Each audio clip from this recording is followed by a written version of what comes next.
네, 여러분 안녕하십니까? 오버 더 탑 코멘트 투자의 길 10번째 이야기입니다. 그동안 10번에 걸쳐서 내년에는 어떤 국가, 업종, 종목이 좋은지에 대한 말씀을 드렸고, 또한 어느 업종, 국가, 종목을 추천하지 않는다는 것도 설명을 드렸습니다. 그리고 개인 투자가들이 투자를 할 때 있어서도 주의해야 할 것들도 말씀을 드렸습니다. 내년도 저는 기존의 보수적인 투자의 자세를 유지해야 된다고 봅니다. 그래서 7대 2대 1 정도의 포트폴리오를 짜서 투자해야 한다고 생각합니다.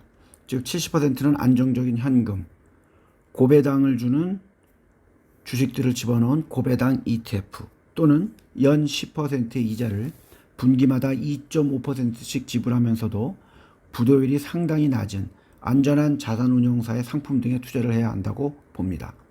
20%는 우량주와 향후 성장할 가능성이 좋은 주식들, 즉 삼성전자 우선주나 에코프로비엠이나 반도체 ETF나 키움증권 같은 증권주 또는 제가 추천을 드리는 HSCI 같은 중국에 베팅을 하는 ETF에 투자를 하는 것을 추천합니다. 나머지 10%는 커머디티, 작전주, 테마주, 개잡주, 실적도 없는데 언론에서 뻥튀기 시켜주는 주식들에 투자하거나 리플과 같은 가상화폐를 편입하는 것을 추천합니다. 하지만 이러한 것들은 정말 변동성이 크기에 크게 빠질 수도 있고 다 깨질 수 있다는 점에 유의하셔야 됩니다. 내년에 만약 이스라엘과 하마스나 러시아와 우크라이나의 전쟁이 종료가 되거나 중국의 경제가 갑작스럽게 회복이 된다고 하면, 또한 미국에서의 대선의 결과가 스무스하게 진행이 된다거나 또는 내년 한국에서 있을 총선에서도 마찬가지로 큰 사건 사고 없이 진행이 된다면 그때는 주식에 대한 포지션을 높일 수도 있을 것입니다.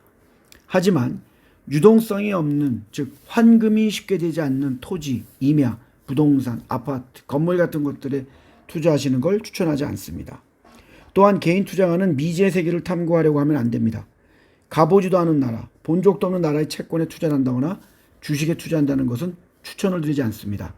특히 아프리카, 동남아, 라틴 아메리카 같은 나라들은 정치도 불안하고 인프라스트럭처도 불안하고 뭐니 해도 정부의 거버넌스 리스크가 상당히 크기 때문에 추천을 하지 않습니다.